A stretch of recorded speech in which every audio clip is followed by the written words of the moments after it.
Bonjour à vous tous et bienvenue sur ce plateau de questions ouvertes pour notre rendez-vous hebdomadaire avec l'actualité. À l'ordre du jour de cette semaine, une question: la démocratie est-elle malade ? 54% des Français se sont abstenus de voter au premier tour des élections régionales et ils étaient 49% encore au second tour. Alors aujourd'hui, plus que jamais, les Français grognent. Ils grognent contre un gouvernement qui les déçoit en apparence, contre une classe politique qui leur semble aussi en apparence éloignée de toutes leurs attentes et contre un système qui véhicule à leurs yeux trop d'inégalités ou trop d'injustice. Alors, le niveau d'abstention a-t-il dénaturé le scrutin ? Y a-t-il confusion entre enjeux régionaux et enjeux nationaux ? Le paysage politique est-il bloqué, en quelque sorte ? Nous allons tenter de répondre à ces questions avec l'aide, comme chaque semaine, d'éditorialistes de médias chrétiens. Et cette semaine, j'ai le plaisir d'accueillir sur ce plateau Antoine Abundo. Bonjour. Bonjour Dominique. Vous êtes rédacteur en chef à l'hebdomadaire Pèlerin. Et Guillaume Goubert, bonjour. Bonjour Dominique. Vous êtes rédacteur en chef au quotidien La Croix. Alors, avant de vous laisser à tous les deux la parole, je vous propose un point de vue d'un expert, c'est un politologue. Dominique Régnier est professeur à Sciences Po, il est également directeur général de la Fondation pour l'innovation politique et c'est Émeric Coletta qui l'a rencontré. Je vous propose de regarder ces images. De ces élections régionales, on retiendra qu'un électeur sur deux ne s'est pas rendu aux urnes.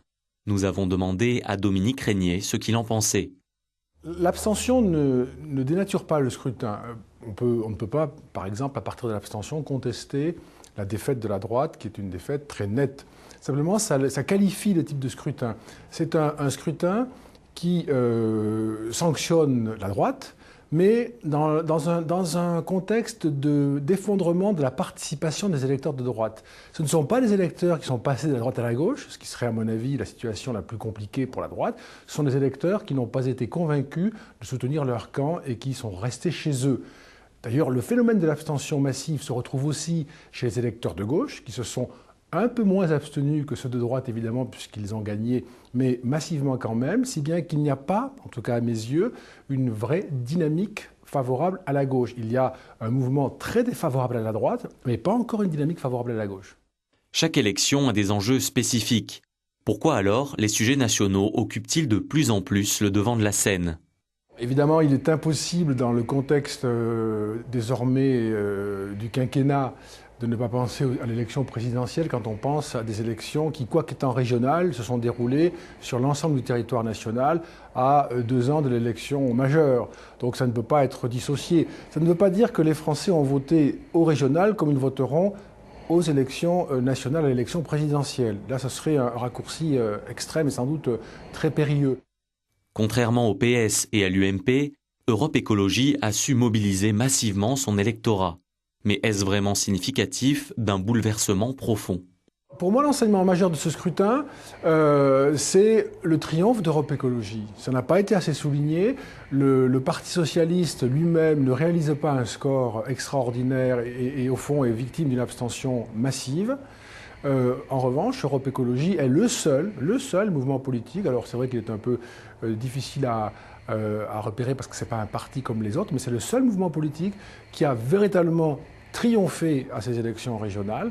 Si on le compare soit au score des Verts en 2007 à l'élection présidentielle, il y a plus d'1 million 800 000 suffrages supplémentaires, c'est énorme, soit aux européennes, même s'il a reculé par rapport aux européennes, c'est une confirmation, et alors encore plus par rapport au régional de 2004, même s'il y avait beaucoup de listes communes avec le PS. Donc c'est vraiment l'élément clé, c'est ce qui a fait le triomphe de la gauche. Le fait d'ailleurs d'agréger les Verts, Europe Écologie plus précisément, à la gauche, de manière arithmétique, peut poser un problème parce qu'il est clair que chez ces électeurs, une bonne partie, 10, 15, 20%, que sais-je, ne sont pas des électeurs qui nécessairement iront voter à gauche en 2012.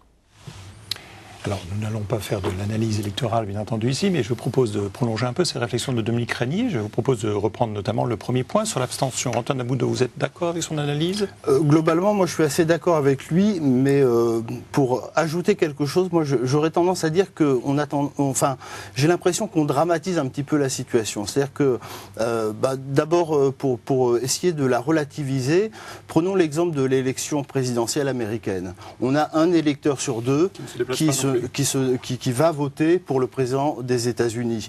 Personne ne songe à remettre en cause cette élection ou le niveau de vie démocratique aux États-Unis. En France, pareil, je crois que tout le monde, personne n'a cherché à contester le résultat de cette élection, mais elle en trouble un peu la lecture du résultat et notamment... Le gouvernement avait quand même dit pour le premier tour que ce résultat n'était pas significatif étant donné l'ampleur de l'abstention, si je me souviens bien des propos de François Fillon. C'est ce que je dis, personne ne songe à contester la victoire de la gauche, mais on peut effectivement relativiser la victoire de la gauche avec ce niveau d'abstention, comme on peut aussi essayer de discuter de l'ampleur de la catastrophe pour la droite. Deuxième observation, on a quand même une élection régionale, c'est-à-dire que les Français, en même temps, se mobilisent lorsqu'il y a un enjeu majeur pour un scrutin présidentiel, ils vont voter. Là, on vote pour des conseils régionaux. Alors, c'est important, le conseil régional, mais enfin, en même temps, les Français sont confrontés à une crise grave. Ils ont un problème de pouvoir d'achat, un problème d'emploi. Et ils savent que ce n'est pas le Conseil régional qui va résoudre on peut en effet cette question-là. Revenir sur les raisons de cette abstention, mais je voudrais savoir si, Guillaume Goubert, vous êtes d'accord sur ce fait que l'abstention ne dénature pas le résultat? Non, je ne pense pas que l'abstention dénature le résultat. Je la trouve quand même très préoccupante. C'est-à-dire que le fait que les citoyens aient un droit et ne jugent pas utile de s'en servir, c'est quand même préoccupant. Ce serait un cas isolé, ces élections régionales, je ne dirais peut-être pas la même chose, mais on est quand même dans une tendance lourde à une baisse de la participation en France. Et l'abstention est croissante, voilà. C'est ça. Et donc, ça, moi, ça me préoccupe parce que le bon fonctionnement de la démocratie implique que les citoyens votent, quel que soit le niveau d'élection. Je veux dire, ils ont une attitude, je trouve, un peu par provocation, je dirais un peu consumériste à l'égard des scrutins. C'est-à-dire, on va voter quand on pense qu'il y a un enjeu important, mais quand c'est pas important, finalement, on s'en préoccupe pas. Et c'est dommage, parce que, je veux dire, l'échelon régional, il a sa légitimité et son importance. Peut-être on va en parler. Alors, sur ces raisons, vous faisiez allusion, Antoine, sur le fait que la grogne, comme je l'exprimais en introduction, la grogne des électeurs. Alors, il peut y avoir deux raisons, on pourrait dire, pour schématiser, conjoncturelle ou structurelle. La grogne de la situation actuelle, notamment avec la crise, avec un gouvernement qui le conteste, mais aussi peut-être un rejet plus large de la politique. Quel est votre choix sur ces deux options? Moi, je pense qu'il y a plusieurs abstentions. Il y a une partie des gens, et on l'a vu dans les témoignages ou dans l'analyse des résultats de cette abstention, j'allais dire, qui sont coupés de la vie politique du pays. Il y a des gens, on les a vus témoigner à la télévision, qui ont oublié, tout simplement oublié qu'il y avait des élections. C'est pas dans leur agenda, ils sont sur d'autres préoccupations. Et puis il y a un niveau d'abstention qui touche d'ailleurs aussi bien la droite que la gauche, dans un contexte de crise qui impose aux Français un certain nombre de préoccupations. Et là, on voit que l'offre politique n'a pas comblé ces attentes. Alors, il y a le fait que ce soit des élections régionales qui fait que le débat a porté sur d'autres questions, parce que ce n'est pas les conseils régionaux, je le répète, qui régleront les grands problèmes du pays. Et puis, il y a le fait aussi que, notamment à droite, par exemple, il y a eu un décalage entre une politique menée jusqu'à présent et l'attente de résultats. D'ailleurs, on en parlera peut-être tout à l'heure, le président Sarkozy a essayé de répondre déjà à cette espèce de crise du politique. Guillaume, sur cet aspect, c'est plus large, ce rejet de la politique, ou pas? Moi, je pense que là, c'est ce qui s'est passé lors de ces deux dimanches confirme quelque chose qu'on sent bien depuis quelque temps, c'est-à-dire qu'il y a un vrai désenchantement à l'égard de l'action politique. Nicolas Sarkozy, en 2007, par son incroyable énergie, son culot, a donné l'espoir à beaucoup de Français que l'action politique pouvait faire une différence, pouvait vraiment changer la vie, pour reprendre un vieux slogan. Et c'est vrai qu'il y a une déception. Est-elle fondée ou pas? C'est un autre débat, mais il y a une déception. Enfin, je veux dire, est-ce que ça aurait pu être autrement? Je ne sais pas. Mais la déception, elle est là. Et je pense que, d'une certaine façon, effectivement, cette abstention ou le vote pour les extrêmes manifeste que les Français ont le sentiment que l'action des partis politiques traditionnels, ça ne fait pas une grosse différence dans leur existence. Alors, on faisait allusion, bien entendu, à plusieurs reprises à cet aspect enjeu national ou enjeu local, mais il est évident que durant toute cette campagne, on n'a pas vu les électeurs se passionner, ni d'ailleurs peut-être les médias, ni même les responsables politiques, pour des enjeux locaux, c'est-à-dire pour ou contre cette bretelle d'autoroute, pour ou contre éventuellement cet aménagement environnemental, se dire que les Français n'étaient pas conscients des enjeux locaux.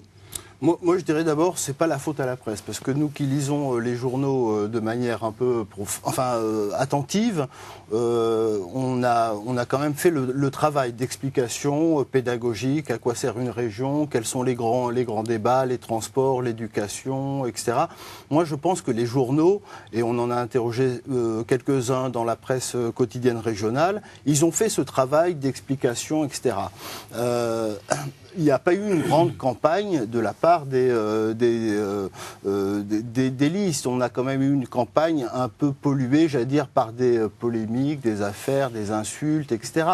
Ça a sans doute contribué à ce que vous disiez tout à l'heure sur le désenchantement des Français et le fait qu'ils n'aient pas senti que les candidats leur proposaient de grandes perspectives. Alors, il y a eu cet élément, mais il y a quand même malgré tout cet élément fort qui est qu'on a quand même une campagne qui ne peut pas répondre aux problèmes concrets des Français aujourd'hui. Ce n'est pas les régions qui régleront les problèmes de pouvoir d'achat ou les problèmes d'emploi.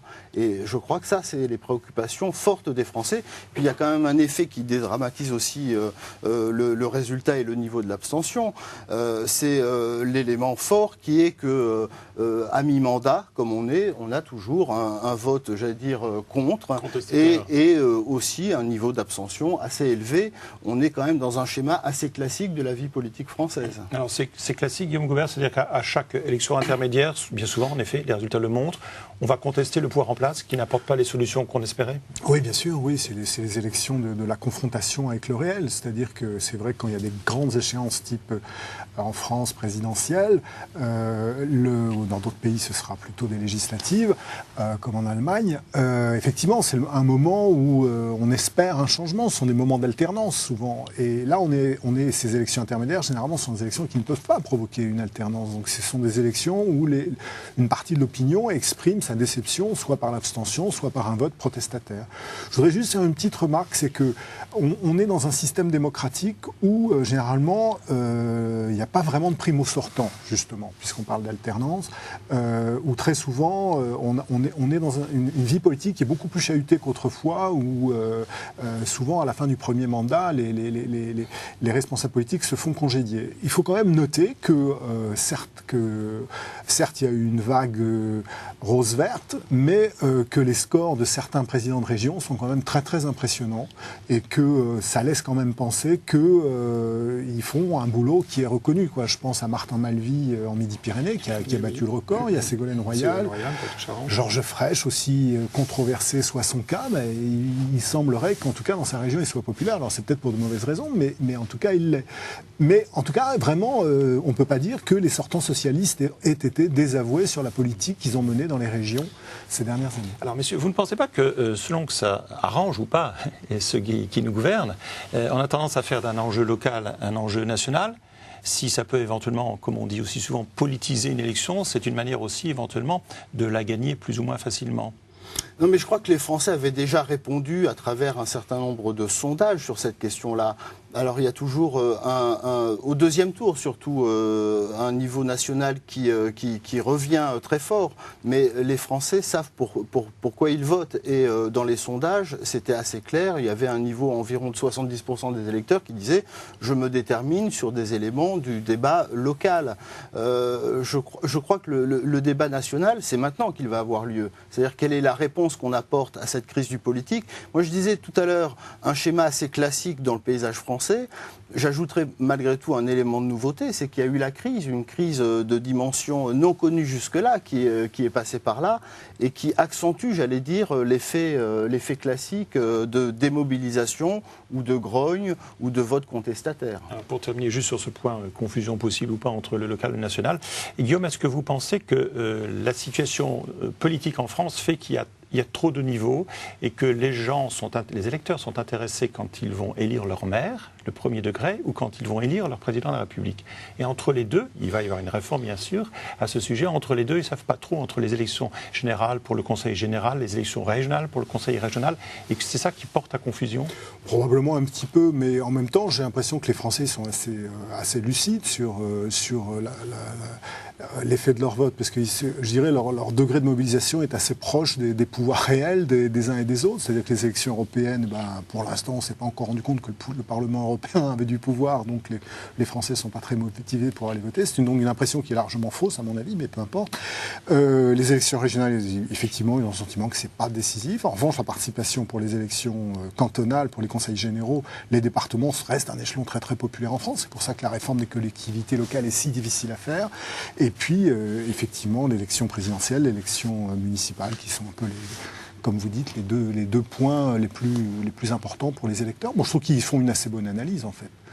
Alors, vous faisiez allusion à ce que disait le président de la République. Nicolas Sarkozy, je le cite, a déclaré « Par vos choix et par l'abstention », a déclaré mercredi à la fin du Conseil des ministres, « Par vos choix et par l'abstention, vous avez voulu exprimer ce que vous ressentez. Mon devoir est d'entendre ce message. » Donc ça veut dire que première lecture, on voit qui a gagné en fait pour les conseils régionaux. Deuxième lecture, c'est au gouvernement maintenant d'interpréter. Pour continuer sur ce thème de l'abstention, je crois qu'on peut quand même dire avec Guillaume que c'est inquiétant, mais j'allais dire à deux niveaux. Le premier niveau d'inquiétude, c'est qu'il y a toute une zone en France, enfin des zones en France qui sont complètement déconnectées de l'univers politique. Un exemple, en Île-de-France, on a un président socialiste maintenant de région. Dans certaines zones de l'Île-de-France, il sera élu avec 10% des votants. C'est quand même enfin, on parle de vague rose. Alors au résultat, oui, quand on regarde la carte de France, on voit du rose partout, sauf en Alsace. Mais en même temps, c'est pas une élection extrêmement réjouissante pour les socialistes. Et puis alors, il y a une autre lecture de cette abstention que fait le président de la République. C'est une abstention, j'allais dire, d'électeurs de droite auxquels il va essayer de répondre, auxquels il a commencé de répondre avec son intervention télévisée. Donc cette élection sert à corriger le tir pour le gouvernement, à votre avis? Et par ailleurs, Nicolas Sarkozy dit il faut être patient, je ne changerai pas. Oui, il faut, quand on fait de la politique, il faut être à l'écoute de l'électorat. Donc c'est assez normal. Il me semble que quand les résultats sont aussi brutaux, le président de la République, le détenteur du pouvoir, en tiennent compte, en tout cas cherchent à y apporter une réponse. Alors moi j'ai l'impression que, bon bien sûr, on a un grand danger toujours en politique à avoir l'air de se déjuger. À mon avis, les politiques ont un peu trop peur de ça, mais il y a des fois où il peut y avoir une certaine allure à dire j'ai commis une erreur, j'ai une erreur d'analyse, etc. Il faut que je rectifie le tir. Bon. Nicolas Sarkozy tient à affirmer qu'il ne change pas, mais sur le fond, le discours qu'il a tenu hier est quand même très nettement, pour moi, un raidissement vers la droite de l'électorat et une volonté de mettre en avant les thèmes qui préoccupent la partie droite de l'électorat. Quel thème alors? Le thème de la sécurité, beaucoup, oui. Le thème de la sécurité, le thème de l'agriculture, qui traditionnellement est plus un thème de droite que de gauche en France, et puis il y a un thème autour de la médecine qui est là, plutôt je dirais un thème un peu clientéliste, dans la mesure où les médecins sont traditionnellement un des corps électoraux importants de la droite en France. En plus c'est un corps qui a de l'influence dans la société. Or il apparaît, d'après les études d'opinion qui ont été faites, que la popularité de Nicolas Sarkozy dans les professions médicales est devenue très basse. Donc il y a une réponse à des viviers électoraux qui se sont sentis abandonnés depuis les élections de 2007. Antoine Namouddo, dans votre magazine, je suppose que vous avez interrogé beaucoup d'électeurs potentiels qui ont été votés ou pas, et on a souvent entendu ce discours gauche ou droite, c'est pareil, ça ne changera pas notre vie. Est-ce que c'est une critique, à votre avis, qui vise aussi ce système démocratique qui est répandu dans beaucoup de pays en Occident, ce système de l'alternance entre une majorité et une opposition? Mais moi, j'ai essayé de dire que je ne crois pas beaucoup à cette théorie. C'est-à-dire que je pense que chez les abstentionnistes, on retrouve un certain nombre de gens qui sont désespérés de la politique et qui ne se retrouvent pas dans sans aucune offre politique, qu'elle soit de droite ou de gauche, et qui vont se réfugier soit dans l'abstention, soit dans le vote aux extrêmes. On n'a pas évoqué cette poussée, j'allais dire, du Front National, même si elle n'est pas d'aussi grande ampleur qu'en 2004. Le Front National a fait de bons scores. Mais je crois que, Guillaume l'a souligné, il y a une partie des abstentionnistes de droite qu'il faut rassurer, à qui il faut redonner des signes que, oui, Nicolas Sarkozy est bien un président de droite. Il a essayé de donner les premiers signes de ça. Et je crois que ces électeurs qui se sont abstenus de voter pour lui demandent deux choses. Et il l'a, je crois, assez bien compris. Il lui demande de régler un problème qui est celui de la protection sociale en France. Tout le monde, en tout cas ces électeurs de droite, ont bien compris que notre système de protection sociale est sur le point d'exploser et qu'il va falloir retrouver des équilibres. Il en a fait sa grande réforme, j'allais dire, pour les 2 prochaines années, ou en tout cas pour les 6 prochains mois. Et puis, il y a un certain nombre de demandes sur, j'allais dire, le lien social. Quelles sont les valeurs de la République? Les questions de sécurité. Vous n'avez pas évoqué la question promise d'une loi sur le voile intégral, qui sont évoquées aujourd'hui de manière très très forte, quand Nicolas Sarkozy, hier, était plutôt défavorable à une loi sur le voile intégral. Aujourd'hui, il rejoint les rangs d'une partie de sa majorité, notamment Jean-François Copé, qui a beaucoup milité auprès des députés pour essayer de faire cette loi. Nous aurons l'occasion, je pense, de revenir sur ces différents thèmes, puisque ça constitue bien entendu des chapitres en même. Mais je voudrais juste terminer sur ce point, sur ce système majoritaire. Il y a une majorité, il y a une opposition, comme dans la plupart des pays occidentaux. Les électeurs, les citoyens français, la même question que je posais à Antoine, les électeurs disent on ne s'y retrouve pas. C'est un échec du système actuel de la représentation politique? Disons que c'est vrai qu'aujourd'hui, on est dans une situation où un certain nombre de thèmes, les thèmes politiques ne sont plus aussi bien répartis entre les partis qu'autrefois. Et du coup, chacun essaie d'aller chercher des électeurs chez le voisin. Et du coup, on ne sait plus très bien pourquoi on vote. Je vais prendre un exemple concret, parce qu'on l'a bien vu hier, c'est celui de la thématique écologiste. En fait, Nicolas Sarkozy a essayé de mener ces dernières années une politique écologiste pour aller rechercher des électeurs écologistes, notamment en faisant la promotion de la taxe carbone. Bon, il s'est rendu compte à ces élections que ça ne payait pas, donc finalement il a retiré le gouvernement met de côté la taxe carbone. En un sens, je trouve que ça a des côtés assez consternants, c'est-à-dire qu'en gros, les préoccupations écologistes, c'est bien si ça rapporte dans les urnes. Bon, c'est malheureusement plus grave que ça. Enfin, je veux dire, les enjeux sont malheureusement plus graves que celui-là. D'un autre côté, ça a l'avantage d'une forme de clarification. Je crois que nous aurons l'occasion de prolonger ce débat. Je vous propose, je vois que l'heure passe, de passer à notre rubrique Contrepoint. Mundo, en dehors de cette actualité, vous avez un contrepoint à nous proposer? On a évoqué pendant toutes ces minutes, j'allais dire, le problème citoyen que rencontre la France avec ses électeurs. Moi, c'est une histoire que j'ai vue à un journal télévisé qui m'a frappé. C'est mon coup de cœur. C'est l'histoire d'une rencontre entre un SDF qui a vécu plusieurs années sous la tente au bois de Vincennes, je crois, et qui a été relogé tout récemment par une dame qui, elle aussi, avait connu la rue et qui a aujourd'hui un petit immeuble à Poitiers et qui aujourd'hui donne les clés à ces gens qui ont souvent un travail mais qui ont du mal à se loger. Alors c'est le printemps, on va moins parler des SDF, des gens qui sont dans la rue. Moi j'ai trouvé que ce geste citoyen de cette dame devrait faire réfléchir et inciter à la charité un certain nombre de propriétaires qui n'ont pas confiance dans ces gens qui sont à la rue mais qui sont les nouveaux travailleurs pauvres et qui quelquefois ont besoin d'une main tendue. Voilà quelqu'un qui a tendu la main à ce monsieur et j'ai trouvé que c'était un beau geste citoyen. C'est vrai que ce sont des sujets d'actualité qui parfois ont tendance à passer et être substitués par d'autres dans notre actualité, malheureusement. Guillaume Gobert, de votre côté? On va beaucoup entendre parler dans quelques jours d'un disque qui sort, c'est un chantier qui a été lancé par l'évêque de Gap, Monseigneur Di Falco, et qui a monté un groupe avec 3 prêtres de son diocèse qui interprètent des chansons. Il y a un disque qui sort. C'est pas tellement du disque que je voudrais parler, c'est de Aqua. Qui est la version francophone de Priest, qui a eu beaucoup de succès en Angleterre. Oui, c'est ça qui a donné envie. Alors, le but, ce que je voudrais parler, c'est du but de l'opération. C'est-à-dire que ce disque, dont je n'ai pas écouté, donc je n'ai aucune idée de sa qualité artistique. Il y a une version française de la Sarabande de Handel. Si c'est de financer 2 projets. Un projet d'école à Madagascar, parce qu'il y a des liens assez étroits entre le diocèse de Gap et Madagascar, et aussi un autre projet qui est une nouvelle basilique dans un sanctuaire des Hautes-Alpes qui s'appelle Notre-Dame du Lot, où il y a actuellement une église qui est beaucoup trop petite et on ne peut pas accueillir les pèlerins qui sont assez nombreux, puisqu'il y a à peu près 170 000 pèlerins par an dans ce sanctuaire.